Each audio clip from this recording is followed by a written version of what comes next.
Uh, the West Bank, believe me, and I mean this, is no longer livable.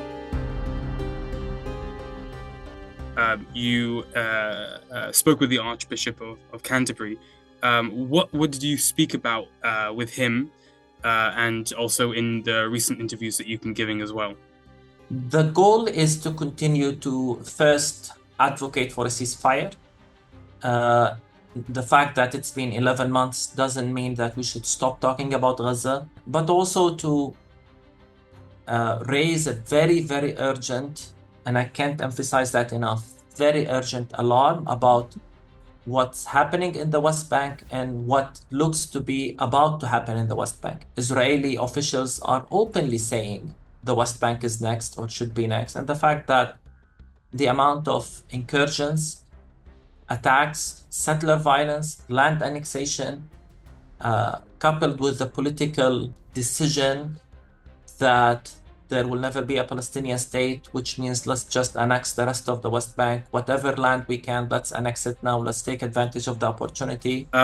What have you seen over the last, I guess, 11 months, but also since the beginning of some really big military operations in the West Bank and the siege of a lot more land, particularly in Bethlehem? What sort of increase have you seen in that?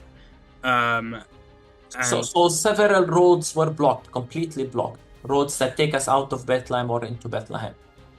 There are new checkpoints, gates at certain points, and more restrictions at these gates. So what felt like a big prison before October 7th is a big prison now. The current Israeli leadership knows they can do whatever and not be held accountable for it. And so if they decide to push millions of Palestinians outside of the West Bank, they will, because they know no one will hold them accountable. This fear is terrifying. And we've seen the results of it in Gaza. And I guess the final question, you spent a lot of time these last couple of days speaking to leaders from the UK and also religious leaders as well, as did your colleagues.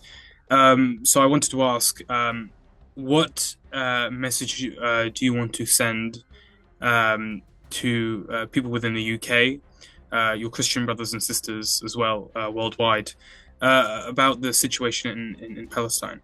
Let me say two things at least. First is I honestly, to me, I'm very much of the belief that what's happening in Gaza and right all over Palestine